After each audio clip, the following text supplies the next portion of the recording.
Guys, welcome to Surreal Beauty, where we talk books, blogs, and fashion. So today I wanted to touch on the topic of fear. It is something that we all are faced with, that we all deal with on a daily basis, and it is up to us to take control and take the bull by the horns with that, right? So fear has been, I know, a huge thing in my life that I've dealt with. Excuse me. Especially being an athlete prior before and earlier in my childhood. And I will get into that soon in this video.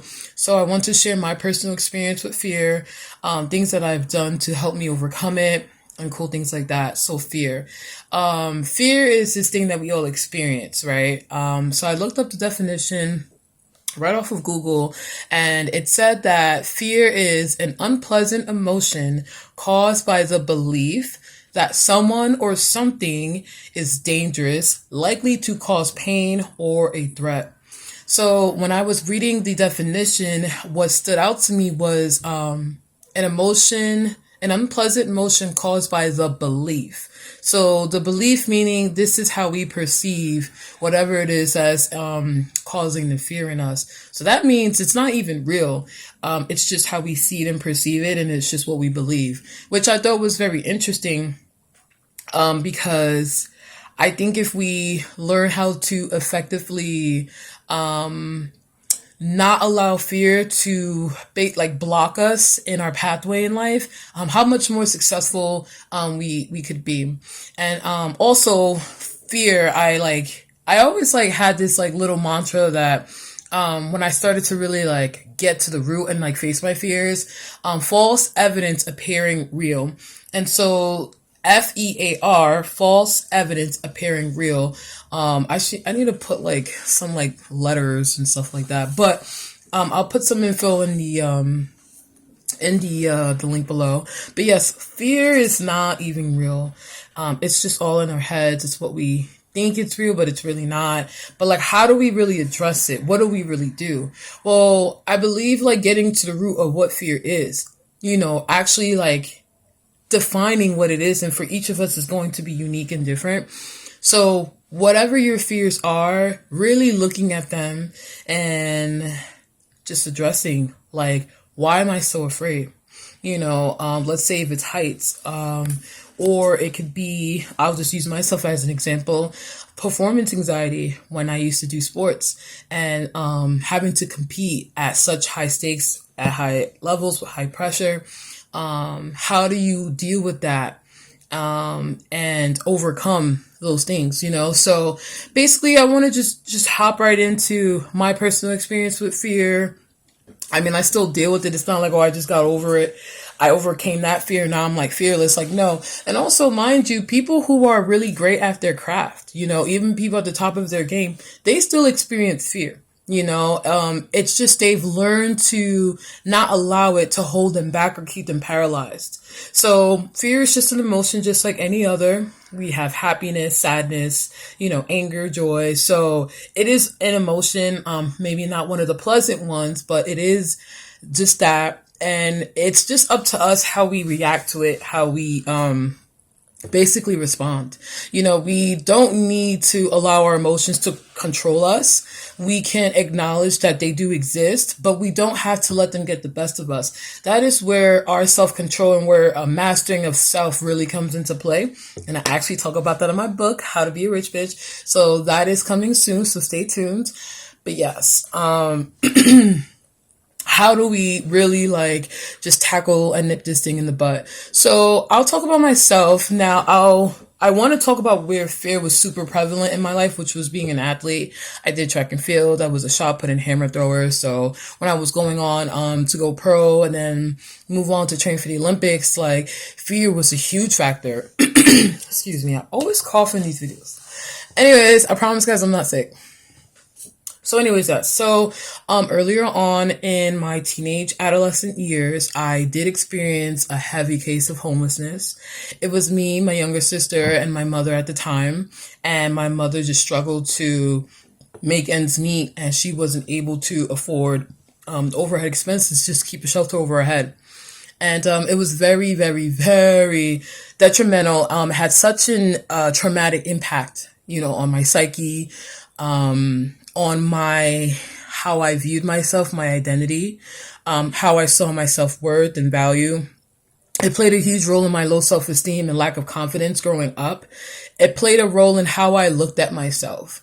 And ultimately, when I became an athlete, it played a huge role in my not being able to overcome or have, it was the reason for a lot of the obstacles, I'll say, that I had.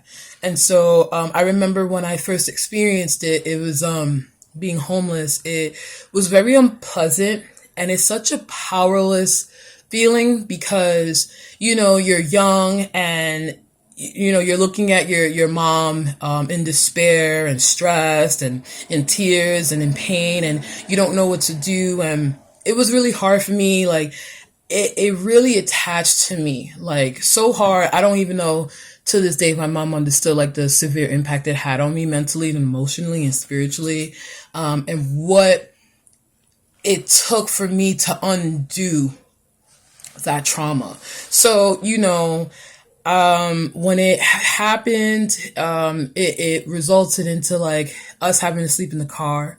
And then my mom would just drive to work, and then me and my sister would stay in the car.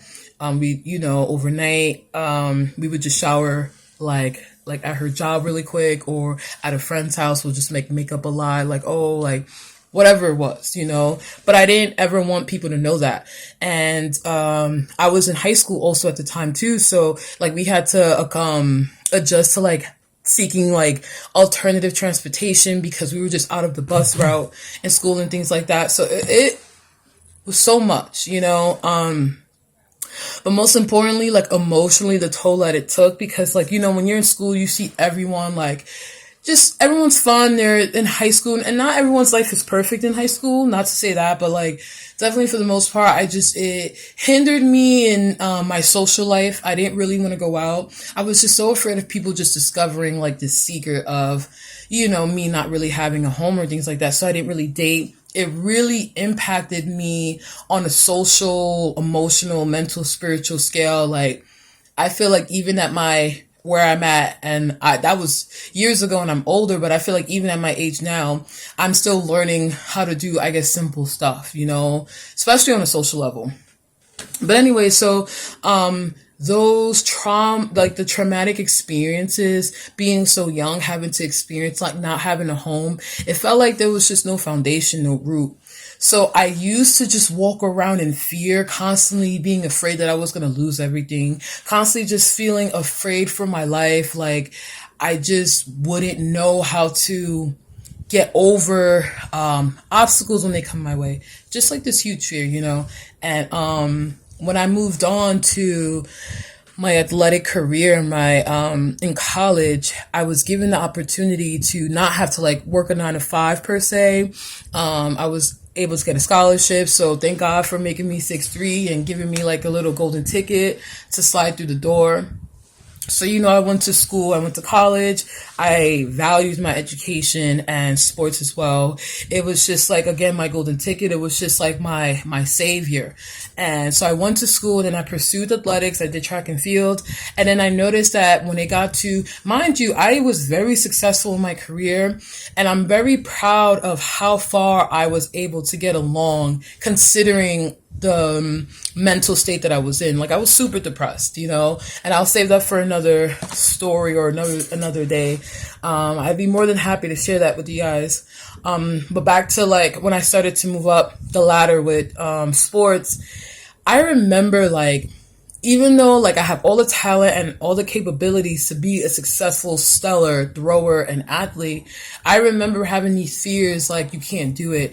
You're not worthy of this. Like, you're a poverty bitch. Like, these are thoughts that literally like in my head, just feeling worthless. And it really affected my performance, especially when I got to the D1 level.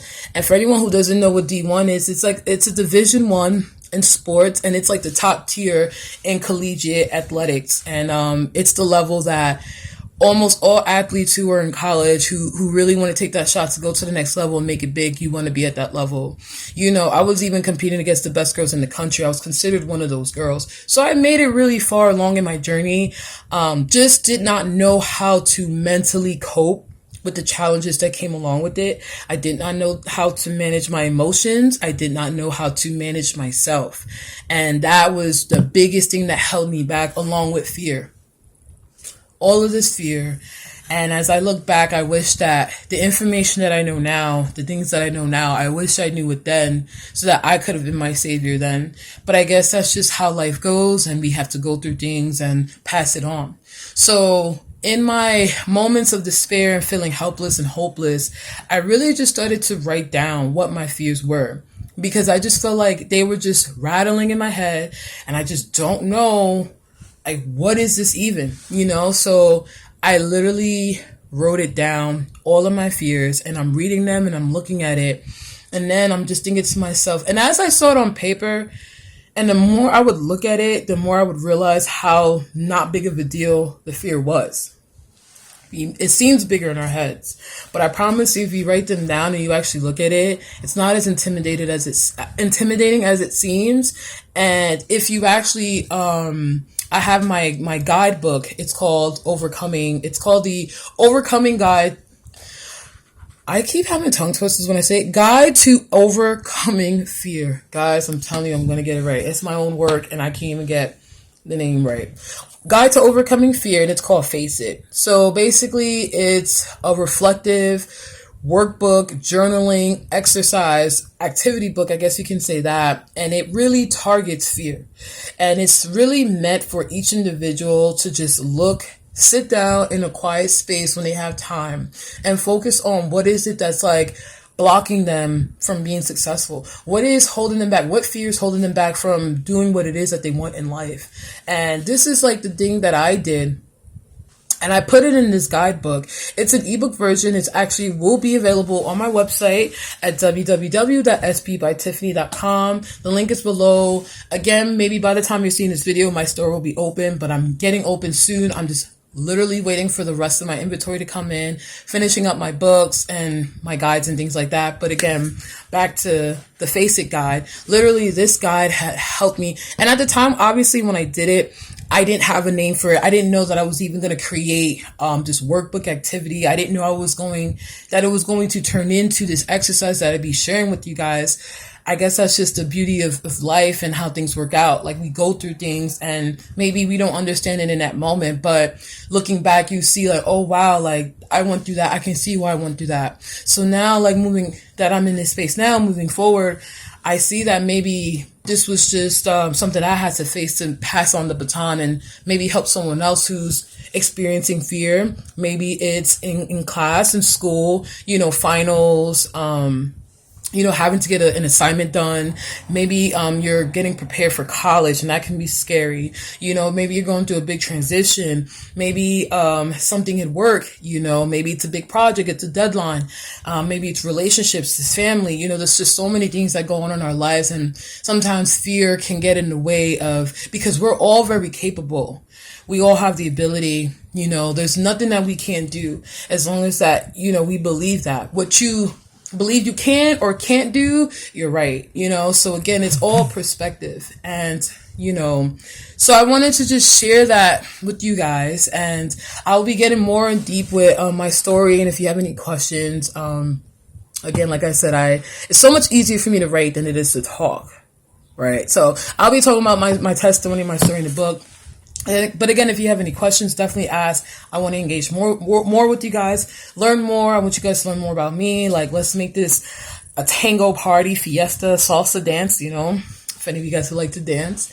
But yes, Face It, Guide to Overcoming Fear, the Face It guide. And it really takes you step by step on how to overcome and conquer your fears. And it's the 3 C's. You confront your fears, right? So we got to confront what's up. Why are you talking all that crap over there, right? So you got to confront them, right? And it's challenge. It's just like, oh, so who do you think you are to say that you can just come up in here and just take up space? You ain't going to live here. So you got to challenge them, right? Then you're going to have to change. We're going to have to switch things up. We're going to move things around. So little fear, you're going to have to just go over there because we ain't We ain't doing none of that over here. So, you know, that's like the snippet version of this workbook. And, you know, you can write, well, because it's an ebook format, you may want to print it, but I liked that I switched it up a bit for my first book. Ebook, I felt like it was cool because you have immediate access to it upon purchase, so that was like my reasoning for it. But you can always print it out or just grab like some paper and write it down. Again, every person's different. Every person's at different stages and walks in their lives, so you know, you take your time. This is not a sprint, it's a marathon. We're all in this race in life together, all on our independent divine journeys. So, you know, it's not about what the next person's doing. It's about you confronting your battles, your blockages, and getting them out the way. So I really hope you enjoyed what I had to say. And again, the Face It Guide will be coming out soon on Surreal Beauty by Tiffany. That is www.sbbytiffany.com. And again, I'll be back soon. Thank you guys.